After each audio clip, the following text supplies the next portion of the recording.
Welcome to this story, one of the most unsettling cases ever noted in the Appalachian Hills. Before we dive in, share in the comments where you're tuning in from and the exact time you started listening. It's always interesting to see the different places and hours of the day or night where these stories reach.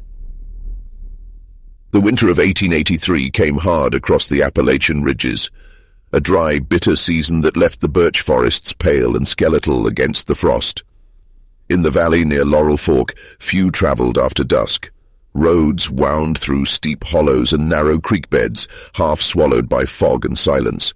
It was there, according to the old Pike County ledgers, that Sheriff Eli Harper first appeared in official record, a name later whispered with something close to dread. Harper was said to be a quiet man, tall, angular, with pale eyes that caught the lantern light in a way few forgot. He had served in the Confederate ranks as a quartermaster's aide before drifting between Kentucky and Virginia, taking on work as a deputy and sometimes as a bounty collector. By the early 1880s, the region's law was stretched thin. Feud violence and land disputes often handled at gunpoint rather than by any court. One federal report, filed the same year as the famous Hatfield-McCoy feud began to draw blood in neighboring Tug Fork, describes isolated constabularies, underpaid, undertrained, and feared more than respected. Eli Harper's name was among those attached to the report's margin in fading ink. Local recollections describe him as polite but distant, a man whose calm never cracked even under threat. A blacksmith named Ezra Klein recalled years later he'd stare a man down like he could already see how the next 10 seconds would end. The sheriff's badge on his coat was always polished, but his collar, townsfolk said, often bore a faint rust-colored mark that never quite washed it out. In February of that year, Harper led a small posse into the Eastern Ridge to serve a warrant on 2 brothers accused of cattle theft. They never came back. Only Harper returned, walking alone down the Pikeville Road at dawn, his coat torn, his revolver empty, and 6 bullet wounds stitched crudely along his chest and side. The town doctor, Isaac Darnell, would later write in his notebook, "The man's pulse should have been gone. No heartbeat could sustain the blood loss I saw." Yet Harper sat upright on the examination table, answering every question. "They missed," was all he said. He refused morphine, refused rest, and returned to duty 3 days later. From that moment, something in Laurel Fork changed. Livestock went missing near the ridge where Harper had fallen. Witnesses spoke of a man's shape moving at dusk among the trees, coat torn but face expressionless. No formal inquiry followed, not in a county already drowning in feud cases, but the town began to treat Harper with cautious awe. Some said he had bargained his life away out there in the fog. Others believed something in those woods had refused to let him die. And for years after, wherever Sheriff Harper walked, silence followed. The months that followed the Laurel Fork incident were marked by strange quiet. Sheriff Eli Harper continued his duties as if nothing had happened, though his gait was slower and his voice carried an odd rasp as though something deep within him had been scorched. County records from April 1883 show his signature on warrants for bootlegging, trespass, and one unexplained grave tampering case, an offense never detailed beyond those 2 words. Residents of the hill country grew uneasy in his presence. The Harper house stood near a narrow bend of the creek, its porch sagging under the weight of frost. Children refused to cut through the property at night, saying they could hear footsteps pacing inside long after the lamps had gone out. One young farmhand, Levi Murdoch, told his mother that he'd seen the sheriff standing in the middle of the road at dawn. No horse, no lantern, just watching the horizon as if waiting for something to rise that wasn't the sun. Dr. Darnell's journal, discovered decades later in a water-damaged archive box, contained several curious entries from that spring. He notes that Harper's pulse remained irregular and faint, yet the man continued to move with deliberate control. A line under May 12th reads simply, "Harper requested another examination, skin cold to touch, no fever, eyes reactive, no signs of infection. I can find no medical explanation for continued survival." In the nearby county of Tug Fork, violence between the Hatfields and McCoys had escalated into blood feuds that filled newspapers as far north as Louisville. It was said Harper traveled there once, acting as intermediary when both families refused outside lawmen. A surviving dispatch mentions his visit only briefly. Sheriff E. Harper of Pike County, present at proceedings, displayed calm beyond measure amidst hostility. Some believed he was drawn there by curiosity.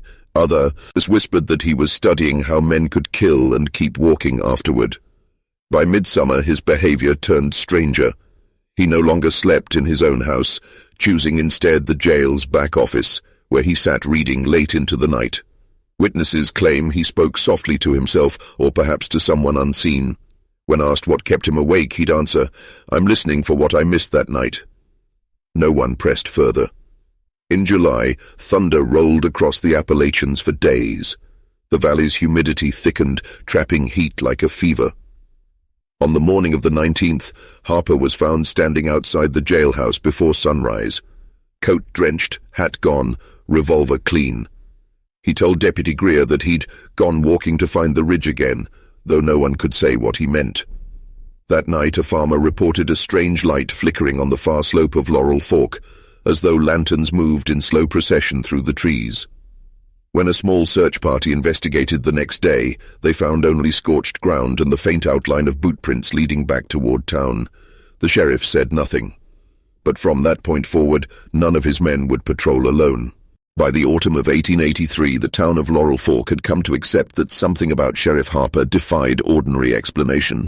He attended church every other Sunday, sitting alone in the back pew with gloved hands folded tight, but he never took communion. The minister's wife, Mrs. Atwell, later told a circuit reporter that when the sheriff bowed his head in prayer, the air near him turned still, as though the wind itself was waiting to see what he'd do next. Despite his injuries, or perhaps because of them, Harper's authority grew. Men obeyed without question, and even the most quarrelsome drunks quieted when he entered the saloon. Yet there was an unease beneath it, an understanding that the man in the badge was no longer like the rest of them. The Pike County Courier published a cautious line that November. "Our sheriff has endured what few men could. Whether providence or curse sustains him, we cannot say, but the law stands taller in his shadow." Then came the night of November 22nd, when the first disappearance occurred. A hunter named Mason Bell failed to return from the ridge. His brother, alarmed by the sight of Mason's hound circling near the old mill, organized a small search. They found only Mason's rifle, propped neatly against a tree beside a drag mark in the mud that ended abruptly, as if the ground had swallowed him whole. Sheriff Harper led the search the following day, showing no surprise when they found nothing else. "He's further than we're meant to follow," Harper said, and ordered everyone back by nightfall. From that night onward, strange sounds drifted through the hollows, low humming, like wind over glass. Cattle broke from pens, running down slope until their hooves split on stone. The few who claimed to see Harper outside after dark spoke of him carrying no lantern, walking along the creek bank with his head slightly tilted, as if leaning to something underground. Deputy Greer's diary, recovered in fragments during a courthouse renovation decades later, offers the most chilling account. "He asked me tonight if I ever wondered what it feels like to die and keep one's promise anyway.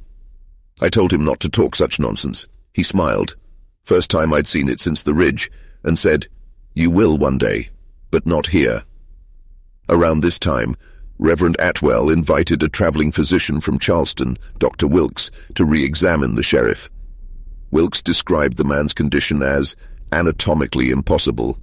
No pulse in the left wrist, no fresh circulation beneath the chest scars. Yet Harper remained alert, answering each question with deliberate precision. When the doctor suggested he should rest, Harper replied, "Rest is for the buried." The townsfolk began to avoid eye contact. Letters from Laurel Fork dwindled, and by winter's first snow, the sheriff's office was the only building with its lamps still burning after midnight. A courier passing through claimed he saw Harper standing at the edge of town one dawn, his coat open despite the cold, facing the woods. He was whispering, the man said, and whatever he was whispering to, whispered back. The year turned, and 1884 began with frost crawling thick over the windows of Laurel Fork. Most of the town's men had taken to sleeping with rifles beside their beds, though none could name exactly what they feared. The sheriff made his rounds in silence, boots crunching on ice, his face gaunter than before. Some said he'd stopped eating altogether. Others swore they saw him at odd hours in the churchyard, standing near the graves of the men who'd shot him, speaking softly to the ground. When Reverend Atwell confronted him one evening, Harper only said, "They're restless. I keep watch." The Reverend tried to remind him that the dead rest by God's will, not by man's, but Harper turned away before the sermon could finish. That winter, County Court received 3 anonymous letters, each written in the same meticulous hand, claiming that Sheriff Harper had kept trophies from the Ridge killings. None were signed, and the clerk filed them under rumor. But one deputy later admitted the handwriting resembled that of Levi Murdoch, the young farmhand who'd first spoken of seeing the sheriff at dawn. Within a month, Levi was gone. His cabin stood empty, meals still set on the table. The only sign of disturbance was the open door and tracks leading toward the creek, ending at the same slope where Harper had once bled into the soil. Dr. Darnell, fearing the talk that spread through the valley, petitioned for an inquiry, but the county judge denied it. "No case without complaint," he said, "and who in Pike County will complain about the law?" By early March, the sheriff's hat hung in his office window each night, a silent signal that he was on patrol. Yet no one saw him leave or return. Deputy Greer kept the keys to the jail, but even he admitted the back door was sometimes unlocked in the mornings. "If he's walking," he wrote in his diary, "he walks where we can't follow." The Hatfield-McCoy feud had by then reached its bloodiest turn, and traveling reporters occasionally drifted through Laurel Fork in search of new stories. One of them, a correspondent named J. Halford of the Louisville Gazette, left a brief note in his logbook after meeting Harper on the road. Tall man, pale as bone, eyes grey, voice without tremor, said he served warrants up where no law has business being, carried a Colt with 6 empty chambers, as though he expected them to fill themselves again.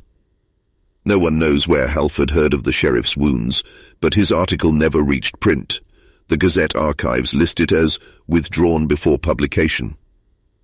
By late spring, the pattern of vanishings deepened. 2 hunters, a woodcutter, and finally Dr. Darnell himself. The doctor's wife said her husband had gone to deliver medicine to Harper for old pain in the ribs. He never came back. In his absence, the county appointed a new physician from over the ridge. When the man arrived, Harper met him at the station and shook his hand politely. "I hope," Harper said, "you sleep better than the last one." Spring in the Appalachians carried a kind of deceptive calm. The woods thickened with green again, and birdsong returned to the ridges. But beneath it all, Laurel Fork felt hollow, as though its heart had been scooped out. Storefronts closed early. The church bell no longer rang past sundown, and on most nights a low mist rolled in from the creek, clinging to doorsteps like smoke. Sheriff Eli Harper moved through this silence as if it belonged to him. The people no longer greeted him, but neither did they defy him. To many he had become less a man than a necessary haunting, something the town endured rather than obeyed. His name no longer appeared in the Courier or the courthouse records, though warrants still arrived bearing his seal. Even the judge avoided questioning their origin. In late May, a group of railroad surveyors from Charleston passed through, seeking to map a new line west. They camped near the Old Ridge Trail, unaware of its reputation. On their 3rd night, one of them, a man named Porter, went missing. The others found his boots at the edge of the creek and drag marks disappearing into the brush. They brought word to Laurel Fork the next morning. Sheriff Harper listened to their account without expression. Then, according to one of the men, he said, "You saw what you were meant to see. Leave the rest where it belongs." The surveyors packed their gear and departed before sundown, refusing to speak of it again. Only one returned weeks later to fetch the abandoned instruments, and he swore that in the fog he saw the sheriff standing in the very place Porter vanished, coat unbuttoned, eyes reflecting the water like glass. By midsummer, something strange began happening to the town's clocks. Several residents wrote in letters that their wall pendulums had stopped precisely at 2:17 a.m. When wound again, they ran for hours, only to halt once, more at that same minute.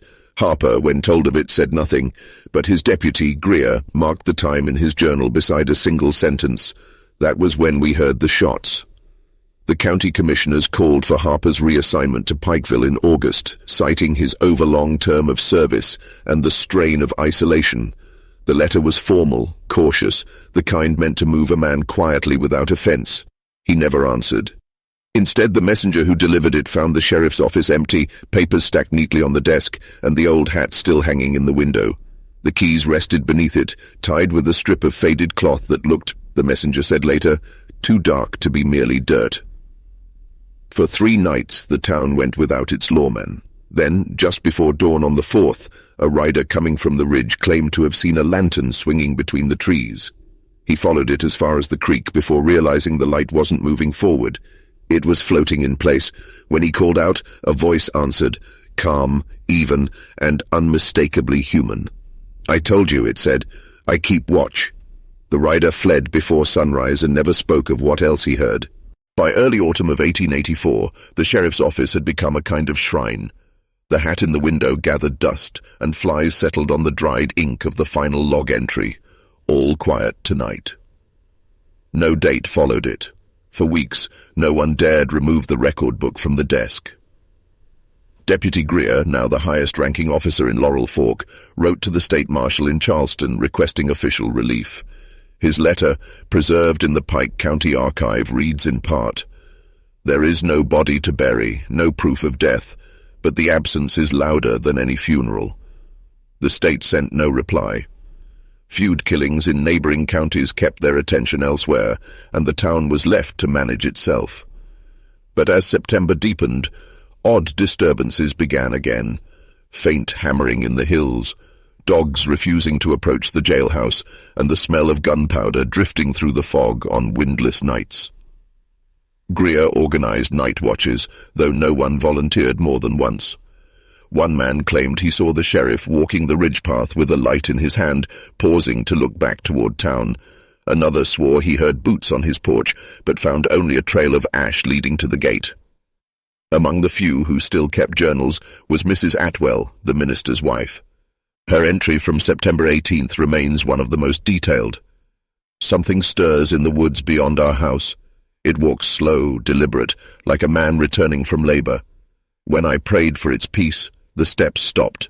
When I ended, they began again." By the end of the month, 3 graves in the churchyard had been disturbed, shallow marks in the earth, as though someone had pressed a hand against the soil and then drawn it back. Reverend Atwell, trembling, insisted on keeping watch one night. At dawn, he was found asleep at his post, lantern burned out. He claimed he'd seen nothing, but his wife said otherwise, that she'd woken in the night and seen him speaking softly toward the window, nodding as though taking instruction. It was around this time that the old feud between the Hatfields and McCoys finally quieted for a spell. After years of relentless bloodletting, newspapers reported truces, arrests, hangings. Yet in Laurel Fork, there was no peace, only unease. People whispered that Harper had crossed into the feud country, that he was hunting those who once ambushed him, or worse, that he was recruiting them. Deputy Greer vanished in October. His horse was found grazing near the southern trailhead, saddle empty, rifle missing. The only sign of him was a scrap of cloth snagged on a thorn, the same blue wool as his uniform. The townsfolk buried the cloth in the churchyard, too frightened to search further. For the first time in years, Laurel Fork was without a lawman. And strangely, life seemed to carry on. Merchants reopened their shops. Children returned to the creek. The mist lifted from the hollows. But when the night wind passed through town, some swore they still heard it. A low, metallic jingle, like a badge swaying gently in the dark. Winter crept back to the Appalachian Hills early that year, and with it came a quiet that felt almost unnatural. The frost along Laurel Fork's fences glittered like glass in the moonlight, yet the nights grew so still that even the dogs refused to bark. Those who had stayed through the strange years of Sheriff Harper's reign believed the worst was behind them, until the old jail's door was found open one morning, hinges frozen but lock unbroken. Inside, every cell sat empty, though no prisoners had been held for months. The desk, untouched since Greer's disappearance, now bore fresh mud prints leading from the door to the far wall. And there, etched faintly into the wood, was a name written backward: E. Harper. Reverend Atwell tried to dismiss it as a prank. He gathered the townsfolk to board up the jailhouse, to close what should have been closed years ago, but as they nailed the final plank across the doorway, one of the men swore he heard something tapping from inside, like knuckles against stone. The Reverend ordered them to keep hammering until the sound stopped. A week later, strange knocks began echoing through town after midnight. 3 taps in slow rhythm, always from different directions. Some said it came from the church steeple, others from beneath the ground itself. No one dared answer. At the general store, old Mr. Klein, the blacksmith who once called Harper the man who could stare 10 seconds into your death, began muttering that the sheriff had unfinished work. He said Harper's bullets hadn't all been fired that night in 1883, that one remained, and that a man who refuses to die can't rest until he spends it. 2 days later, Klein's forge caught fire before dawn. By the time neighbors arrived, the building had burned to its foundation. In the ash, they found only the blackened shape of a horseshoe, bent into a perfect circle. That winter, no train stopped at Laurel Fork. The telegraph office froze solid and never reopened. For weeks, it was as though the town had slipped from the map entirely. Travelers who passed along the lower road spoke of seeing a man's silhouette standing by the creek, motionless, coat open against the wind. When they drew closer, the figure would fade, leaving behind the faint scent of sulfur and wet iron. A young teacher named Anna Greaves, new to the county, decided to keep record of the events, calling it her winter ledger. Her first entry, dated December the 3rd, reads, "The people here do not speak his name aloud anymore. They believe he hears it carried on the fog. Last night, I dreamt of a man knocking 3 times beneath my window. I woke before the 3rd. Her second entry was shorter. "The creek is running red with clay again." After that, her handwriting ends abruptly mid-sentence, the ink trailing off the page. The rest of the ledger remains blank. By Christmas, the snow had buried the roads, and Laurel Fork slept beneath its white silence. Yet on certain nights, those few who still dared to watch claimed to see a lone figure pacing the ridge, lantern swaying gently, the faint glow of a man who refused to stay buried. When spring returned in 1885, it did not bring warmth. The snow melted too quickly, flooding the lower fields and exposing what the frost had hidden. Along the creek bed, children found the remains of a small wooden chest, half buried in silt, its lid splintered by ice. Inside were several rusted sheriff's stars, a handful of cartridges, and a leather-bound notebook swollen with damp. The town clerk recorded the discovery but sealed the box without reading further. He turned it over to Reverend Atwell, who kept it in the church vestry for 3 days before surrendering it to Dr. Wilkes, the visiting physician from Charleston. The doctor later wrote to his colleague, noting, "The pages were largely illegible, but one contained a sketch of the ridge with a circle drawn around the old mill site, labeled simply, 'Where They Wait.'" That phrase, "where they wait," spread quietly through Laurel Fork. Some believed Harper had written it himself. Others whispered it was the work of Deputy Greer, or perhaps one of the men who disappeared afterward. The uncertainty made it worse.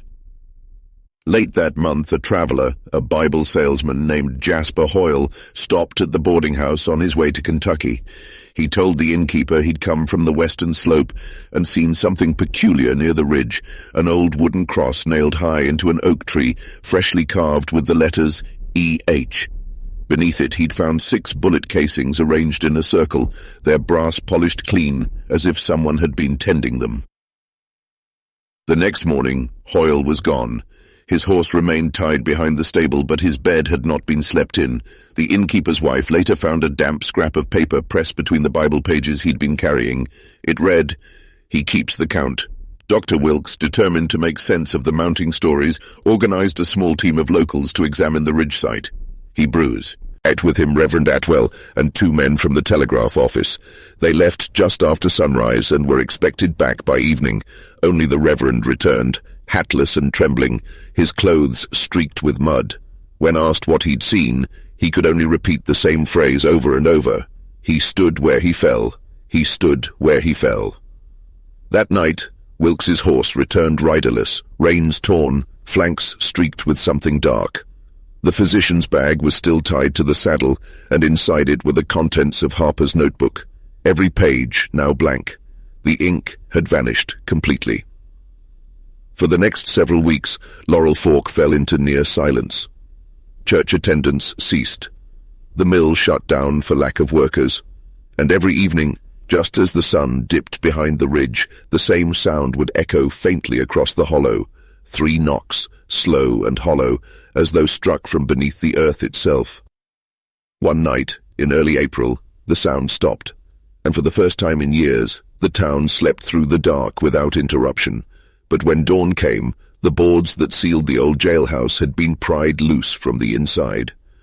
Inside, lying across the desk, was Harper's badge, clean, polished, and wet with dew. The discovery of the badge reignited everything Laurel Fork had tried to bury. By the time the morning sun cut through the fog, a crowd had gathered outside the jailhouse, farmers, widows, even children craning to see through the cracks. No one dared step inside, not even Reverend Atwell, who now walked with a limp and carried a small crucifix everywhere he went. The badge glimmered faintly in the half-light, resting exactly where Sheriff Harper's hand would have lain when he signed his reports. The new physician, Dr. Merrin, examined the room later that day. He noted in his report that the desk wood was damp but not from rain. Condensation, he wrote, though none was present on the windows or walls. He sealed the badge in a cloth pouch and locked it in the vestry safe beside the communion chalice. The next morning, both were gone. Only a faint rust-colored ring remained on the shelf where the badge had been set. That same week, 3 residents reported seeing lights on the ridge again. Not lanterns, but cold, steady glows, like the reflection of moonlight on metal. One farmer swore he heard a voice calling names from the tree line, clear and calm. He called them one by one, the man said, like taking attendance. Rumors spread faster than reason. Some claimed the sheriff had returned to reclaim his post. Others believed something wearing his shape had come back to finish what he started. The townsfolk began sleeping in shifts, keeping fires burning through the night. A letter from Anna Greaves's sister, found in the State Archive, captures the mood with eerie precision. They speak of him as though he were still sheriff, though no law binds him now. A man passed through town claiming to be from Charleston, asking for directions to Laurel Ridge. They warned him not to go, but he laughed and said he didn't fear ghosts. He was seen heading that way before sunset. By morning, his horse returned, saddle empty, reins dragging through the mud. Dr. Merrin, realizing panic was spreading, gathered a small search group to visit the ridge one final time. He took with him 2 men and a dog. The men returned alone before dawn, eyes wide, faces grey. One carried the dog's collar, bent open at the clasp as though pulled apart by force. Neither man spoke for days afterward. When asked what they'd seen, one finally whispered, "He's still walking the path, same coat, same wounds, but no breath leaves him." In the weeks that followed, the townsfolk began to leave quietly, one family at a time. They packed wagons in the night and headed west, toward flatter land where mountains could no longer watch them. The last entry in the Pike County Ledger, dated July 1885, reads, "Sheriff's post vacant, jail abandoned, parish dissolved." After that, Laurel Fork vanished from nearly every state map. Mail addressed to it was rerouted or returned. Travelers crossing the old road spoke of finding mile markers half buried, names scratched off with chisels. Yet even decades later, the county's hunters and surveyors swore that when the mist rolled down the ridge, they could still hear a steady rhythm of boots on gravel, and the faint jingle of a badge somewhere in the trees. Years passed, and the Appalachian Hills slowly reclaimed Laurel Fork. Roofs collapsed beneath moss and snow. Blackberry vines wound through the churchyard gate. The last homestead fire burned out sometime around 1890, leaving behind only the scent of smoke and wet timber. For a while, the name of the town survived in the ledgers of Pike County, penciled between road surveys and tax inventories, until even those entries were crossed through in red. But the ridge kept its secrets. Travelers who followed the old post road would sometimes glimpse a chimney rising from the brush or hear the clatter of an unseen horseshoe along the stone bridge. Those who stopped to listen often reported a second sound, slow, measured steps that began only when they turned to leave. It was in the spring of 1893 that a field researcher named Daniel Kerr came upon the area while documenting rural settlements in the aftermath of the Hatfield-McCoy feud. His journal, discovered later among the files of the Charleston Historical Society, records his visit in unsettling detail. Arrived by cart near what locals call the Fork. Town is gone, roads end in clay. Found remnants of jailhouse, door nailed shut though no walls stand. Inside, earth sunken. Heard metallic clinking beneath the floor. Steady, faint, like a man at work. Kerr returned twice that summer, sketching the ruins and collecting small objects, nails, bits of fabric, and a single brass button engraved with the letters PCS, Pike County Sheriff.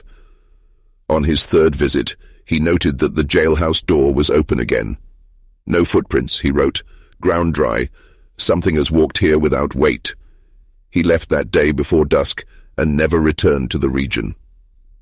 Stories of the ridge grew rarer after that, yet the few who braved it told of strange alignments, stones stacked in rings, each containing 6 pieces, and trees carved, with the same initials. Local hunters began calling it the Hollow Sheriff's Mark. By 1898, a new town had sprung up 6 miles south, closer to the railroad. Many of its settlers were descendants of those who fled Laurel Fork years before, though few admitted the connection. They called the new settlement Hollow Creek, and, in an effort to distance themselves from the past, they built the courthouse and church on opposite sides of town. So no law and no prayer would meet again, as one old man said. Yet unease followed. Livestock would sometimes vanish overnight, and twice the courthouse bell tolled on its own after midnight. When asked who might be responsible, one deputy joked, "Maybe the old sheriff's back on patrol." The laughter that followed was nervous, shallow. That autumn, the deputy was found dead near the creek. No wounds, no bruises, only a faint ring burned into the skin above his heart in the shape of a star. His gun was missing, though one bullet casing lay beside him in the grass, polished bright and newly fired. The coroner wrote that he died of sudden heart failure, though his report contained a final, peculiar note. Eyes open, pupils fixed toward the ridge. By the turn of the century, Hollow Creek had learned to live with its silences. The old stories of Laurel Fork were rarely told aloud anymore, only hinted at when the wind rattled loose shutters or when someone's horse startled without reason. The new sheriff, a man named Thomas Greer, kept order by daylight and locked his doors before dark. He'd grown up hearing fragments of the old tale. His father once claimed to have seen Eli Harper ride through a storm, coat flapping like a funeral flag, but Greer dismissed it all as mountain superstition.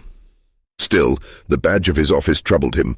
The star was old brass, passed from sheriff to sheriff since before the war, its edges worn to smooth curves.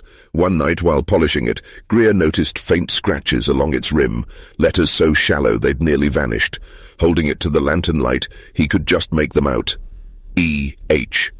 He thought it coincidence until the following week, when a group of miners from the western slope arrived, claiming to have found a grave on the ridge marked only by a cross of twisted iron.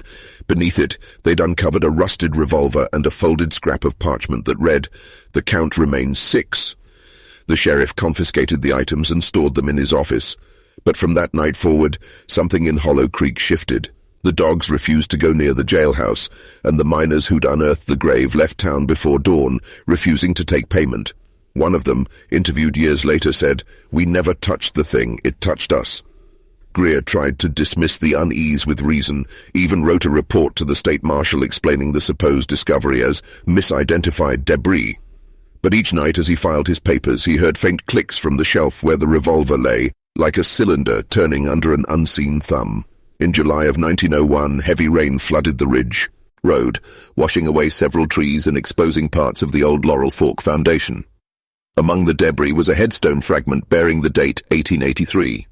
The name was worn away, but carved beneath it, still legible, were 3 words. He kept watch. The townspeople grew restless. Greer ordered the artifact buried again and placed under guard. That same night, his deputy found the earth disturbed, not dug from above, but pushed outward from below. Witnesses later swore they saw Greer riding toward the ridge before sunrise, lantern swinging from his saddle, rain still falling in sheets. When the storm cleared, the horse returned alone.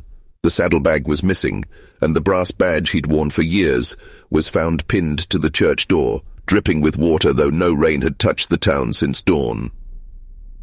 Reverend Cole, who'd taken over the parish after Atwell's death, refused to remove it. If he's come back to keep the peace, he told the townsfolk, let him. So the badge stayed, nailed to the wood, a small gleam of authority against the grey boards. For months afterward, Hollow Creek remained quiet. But those who lived near the ridge said the lantern had returned, not wandering now, but standing still in one place, pulsing softly like a heartbeat. Winter of 1901 came down hard across Hollow Creek, the kind of cold that made doors swell and lamps flicker with blue fire. The town carried on in stubborn silence, yet every conversation seemed to turn back toward the ridge. No one claimed to have gone near it since Sheriff Greer's disappearance, but at night, lights could be seen weaving between the trees, not steady like lanterns, but slow, rhythmic, pulsing. Reverend Cole wrote in a letter to the diocese that the church's door, the one bearing Harper's old badge, had begun to frost over from the inside each morning. The mark burns cold, he wrote. The metal hums when the bell rings. He petitioned to have it removed, but the townsfolk refused. Some believed it protected them. Others thought taking it down would invite what waits. In early February, a federal survey team arrived to document the region for new rail expansion. They'd heard nothing of the sheriff or the ridge, only that the land was cheap and mostly unclaimed. When they reached the outskirts of the old Laurel Fork ruins, they made camp beside a stone foundation half swallowed by ivy. The youngest of them, a draftsman named Peter Lang, noted in his logbook, "Ground feels hollow when stepped on, no sound of echo, found fragments of uniform buttons and a star buckle." 3 nights later, the survey team broke camp without warning. Their foreman, when questioned later in Charleston, refused to discuss the matter. He said only that one of his men had vanished during measurement and that the others refused to remain after hearing what they called marching beneath the ground. When word reached Hollow Creek, Reverend Cole rode out to the site accompanied by 2 volunteers. The ridge was still, the snow unbroken, except for a set of boot prints leading in a perfect circle around the clearing. They followed them once, twice, until realizing the prints led nowhere. No start, no end, just a ring stamped deep into the frost. Cole gathered a handful of earth from the center of that circle and sealed it in a small tin box. He placed it beneath the church altar, believing the strange occurrences might cease if the ground was remembered. But within days, townspeople began to hear faint knocking again, 3 slow raps from within the walls during evening prayer. Some claimed the sound came from beneath the floorboards. Others swore it echoed from the bell tower. The final entry in Cole's parish journal, dated March 17th, reads, "The knocks follow no hour, but each ends with silence, then the faint ring of metal. Tonight I thought I saw him, a man at the far end of the nave, hat in hand, watching, as if waiting for my benediction. When I spoke, the lamp went out. I am not certain if I finished the prayer." After that date, no more sermons were recorded. Spring came and found the church doors ajar, the badge gone from the wood, and the altar box empty. The tin lid lay in the pews, warped by heat. No one ever saw Reverend Cole again. By the summer of 1902, Hollow Creek had withered into a near ghost town. A few families still clung to the valley farms, but they lived quietly, shuttering their windows at dusk. The old church stood empty, its bell rope swaying though no wind passed. On clear mornings, travelers along the new rail spur reported hearing faint tolls echoing through the gorge. 3 chimes, then silence. That July, a man named Edwin Tolliver arrived from Lexington. He was a folklorist compiling accounts of the Hatfield-McCoy feud and its cultural aftershocks in neighboring counties. When he asked locals about Laurel Fork, they gave only vague gestures toward the ridge and warned him not to go after sunset. Tolliver, intrigued by the superstition, took notes and ignored the advice. He made camp near the creek and spent 2 days sketching the ruins. His journal, later recovered from the attic of a boarding house in Pikeville, describes a slow unease. No birds here, no crickets. Air holds its breath. Found stones arranged in a ring with 6 hollow casings. Not new, polished by hand, perhaps ritual. Felt watched, but saw nothing. That evening, Tolliver recorded hearing rhythmic footsteps circling his tent. He wrote that he assumed it was an animal until the sound stopped directly beside the canvas wall. Then a calm voice spoke. "This ground is under oath." The next page of his notebook is torn halfway through a sentence. The remaining lines read, "Light on the ridge, steady, not fire, smell of metal and wet clay. It's him, I think." When a search party later followed his trail, they found the tent collapsed, fire cold, and footprints leading into the shallow creek bed. The tracks stopped at the water's edge, replaced by 6 impressions in the mud, perfectly spaced, like shells from a revolver dropped in sequence. After Tolliver's disappearance, state officials declared the ridge unfit for survey or settlement, citing unstable ground. The decree was quietly added to Pike County's land records, sealing the area as restricted. No one questioned it. Over the following winter, trains passing through the lower valley began reporting brief signal disruptions near milepost 41, the point closest to the old Laurel Fork ruins. Conductors described hearing knocking sounds through the telegraph line, always in threes. Some joked it was the wind, others refused to speak of it at all. In 1903, a storm washed part of the ridge into the creek, revealing timbers from what had once been the jail's foundation. Among them, a laborer found a brass star half buried in the clay. He brought it to Hollow Creek and left it on the porch of the abandoned sheriff's office, too afraid to hand it over to anyone. The next morning, the star was gone, but a single muddy boot print marked the steps. By then, the sheriff's story had crossed fully into legend. Old-timers told children that if you wandered too close to the ridge after dark, a tall man in a torn coat might appear and ask how many bullets you carry. You must never answer 6, they said, never 6, because that's the number that kept him walking. By 1905, the story of the cursed sheriff of Laurel Fork had drifted far beyond the Appalachians, printed in pulp magazines and recited in traveling shows. But in Hollow Creek, those who had lived through the first years of silence did not speak his name at all. The church bell was removed after another series of midnight tolls, and its clapper, said to ring on its own, was buried in the cemetery under a headstone that read, "Only Unknown." The few who remained in town found that odd happenings persisted. Every autumn, the soil around the ridge shifted and cracked, as though something beneath pressed upward. The old telegraph office, long abandoned, sometimes sparked to life in storms, sending fragments of messages, lines of static broken by 3 distinct clicks. One of these signals was intercepted in 1905 by a railroad dispatcher in Ashland. He copied it verbatim in his report, "Watch, Ridge, 6. No one could explain how an office without power or operator could transmit. That same year, a young journalist named Clara Dorsey visited from the Lexington Gazette, hoping to gather the last whispers of a dying legend. Her dispatches show a measured skepticism at first.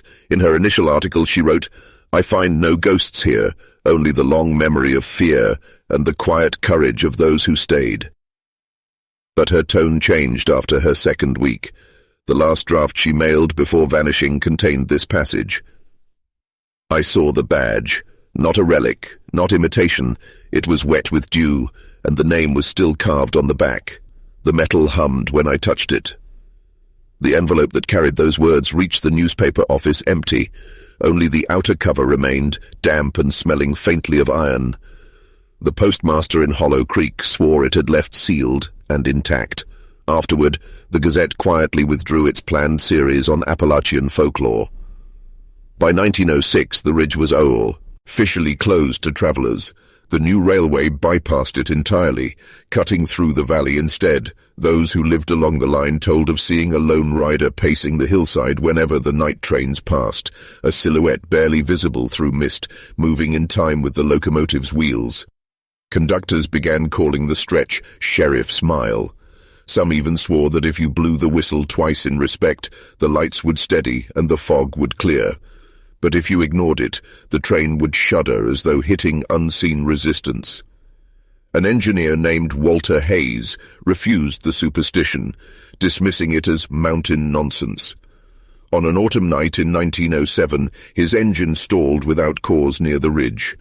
When the brakeman jumped down to check the wheels, he found 6 fresh shell casings scattered along the tracks, arranged in a neat ring. Hayes ordered the train forward, but within minutes he suffered a sudden heart failure.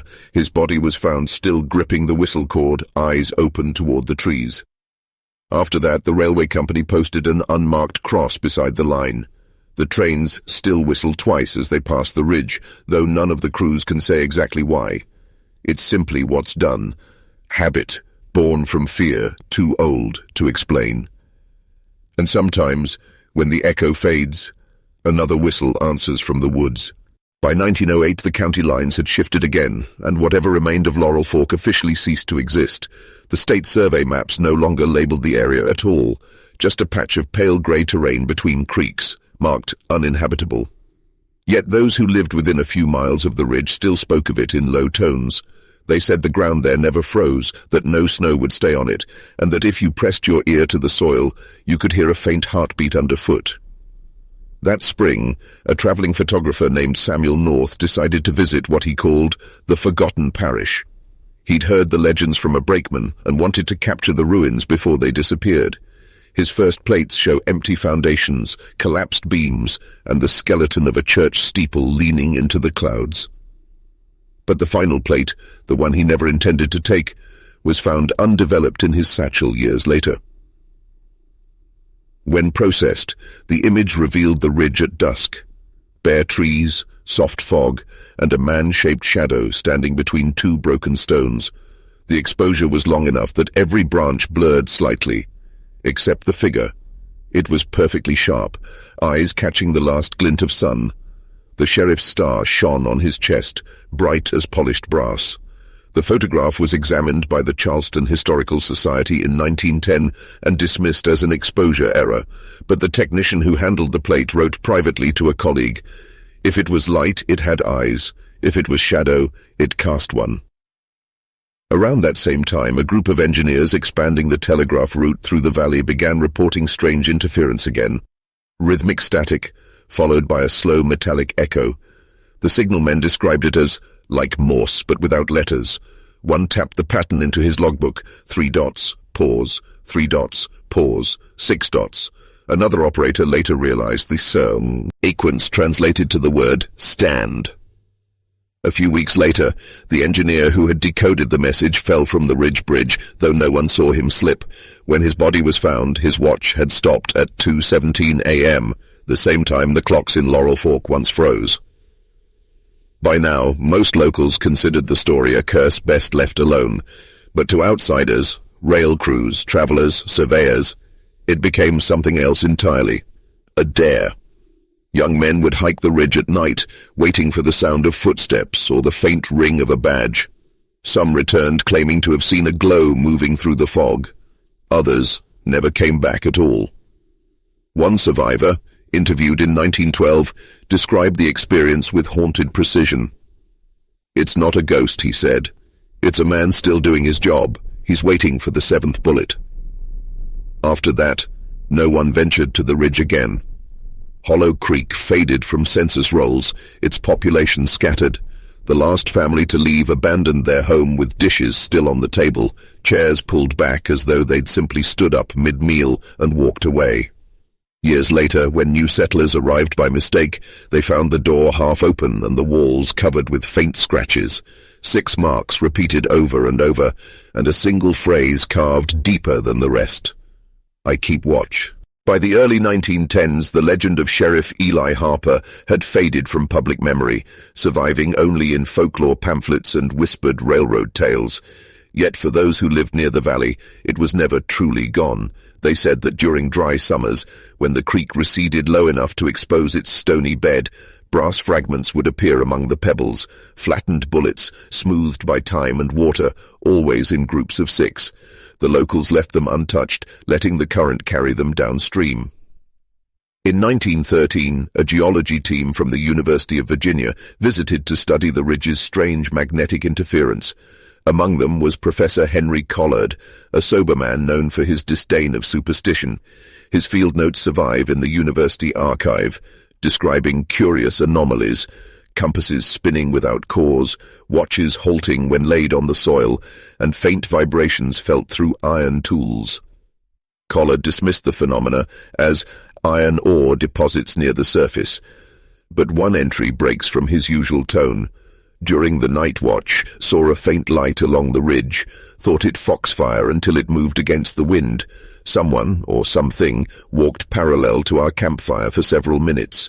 No sound of steps. Each time we stoked the fire, it stopped. 2 days later, Collard's team packed up and returned to Charlottesville. In his final letter to the department, he wrote, "Whatever lingers there belongs to the earth, not to men."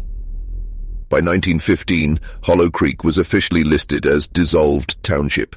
Its last remaining building, the church, was struck by lightning that summer and burned to the foundation. When a recovery crew sifted through the ashes, they found melted glass, bits of silver, and a single patch of brass fused to the stone floor near the altar. The mark it left resembled a 5-pointed star. After the fire, a drifter passing through Pike County clay. Med 2 have met a man on the mountain road wearing a sheriff's coat from another century. He said the man asked only one question: "Do you still keep the peace here?" The traveler, thinking it a jest, answered yes. The stranger tipped his hat and continued up the ridge. Moments later, thunder cracked and the air smelled sharply of powder.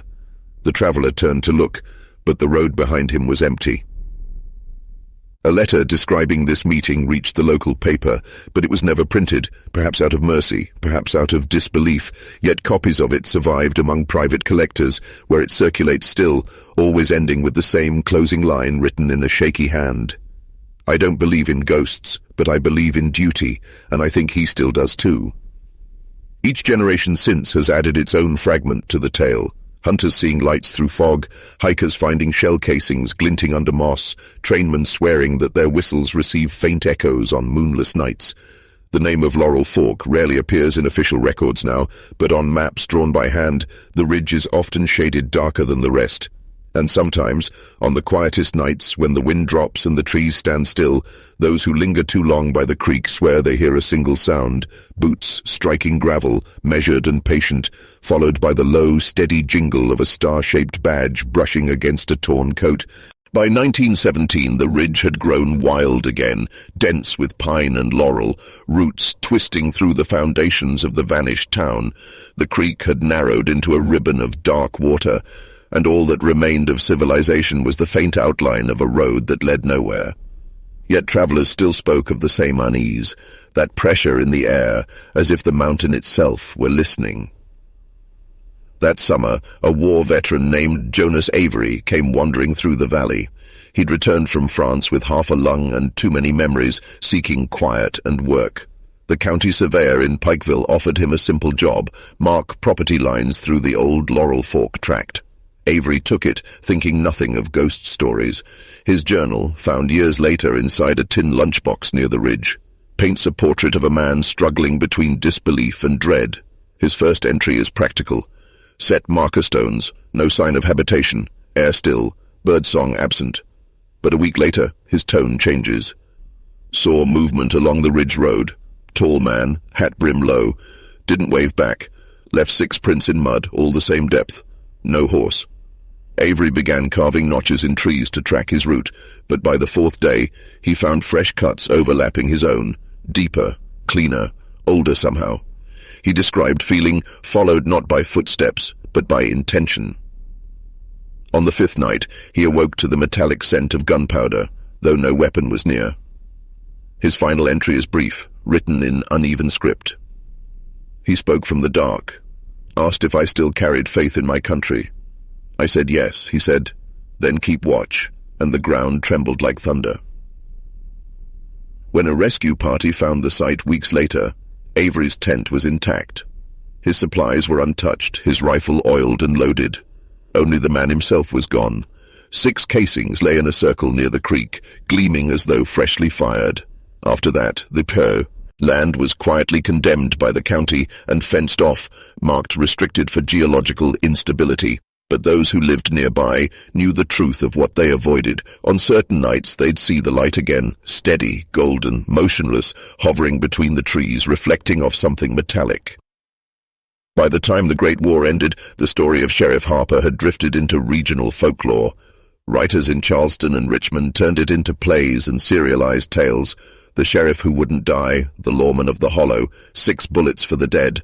Most turned him into a villain, others into a tragic hero. But for the people of Pike County, the stories were not entertainment. They were warnings. An old miner once told a reporter in 1920, "That man ain't gone, he just ain't been needed yet." When asked what he meant, the miner smiled, showing blackened teeth, and said, "Every time law fails up here, you'll hear his steps again." And perhaps he was right, for whenever violence returned to the hills, land disputes, killings, old feuds revived, the same signs always followed: dogs howling without reason, lanterns flickering 3 times before extinguishing, and somewhere in the hollow, the echo of a revolver chamber clicking once, twice, 6 times. The sheriff's oath, they said, had outlasted his flesh.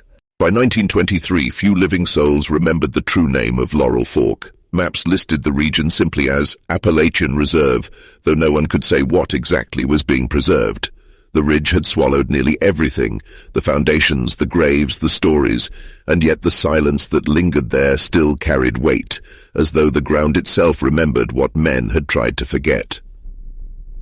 That winter, a group of university students from Knoxville ventured into the area, collecting folklore for a regional study on postbellum superstition. They found nothing at first but frost and fog, yet their professor, a linguist named Dr. Samuel Irwin, noticed that the local dialect contained one peculiar phrase still in use among the mountain families miles away: "Keep watch or he will." When asked who he was, the locals grew uneasy. One elderly woman simply crossed herself and said, "The sheriff who won't stay buried." Irwin laughed at first, until their last night on the ridge. His journal, found later among his effects, records a final entry written with a trembling hand: "Mist thick as breath, heard a single gunshot at distance, no echo, no flash. Moments later, smell of iron, a figure standing near the creek, light catching on what looked like brass. Asked who keeps the peace here. No one answered." When rescue teams searched weeks later, they found the students' tents undisturbed, the professor's coat folded neatly by the fire pit.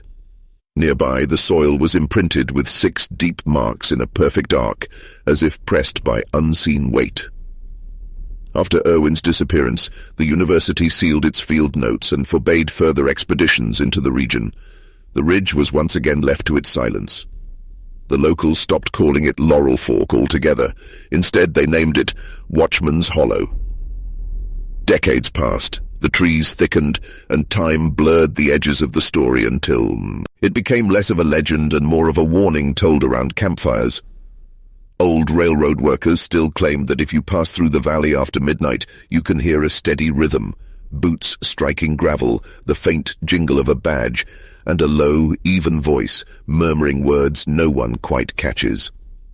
In 1951, a highway surveyor working on Route 119 filed a curious note in his log: "Site of former township, soil disturbed, no wildlife, found metallic object resembling law badge, initials indistinct, possibly EH, returned it to the ground." No further work was recorded at that location. Today the ridge remains unmarked, fenced by the forest and the silence of those who still live nearby. But every so often hikers report finding their watches stopped at 2:17 a.m. or hearing 3 measured knocks echo through the trees. They say it happens when law breaks down in the hills or when violence returns to the valley. The old-timers still warn newcomers with the same quiet phrase that has outlived the town, the feud, and even the century: "If you can't keep the peace, he will." And somewhere just beyond the reach of light, a lone figure in a torn coat keeps his word, forever walking the ridge, forever counting 6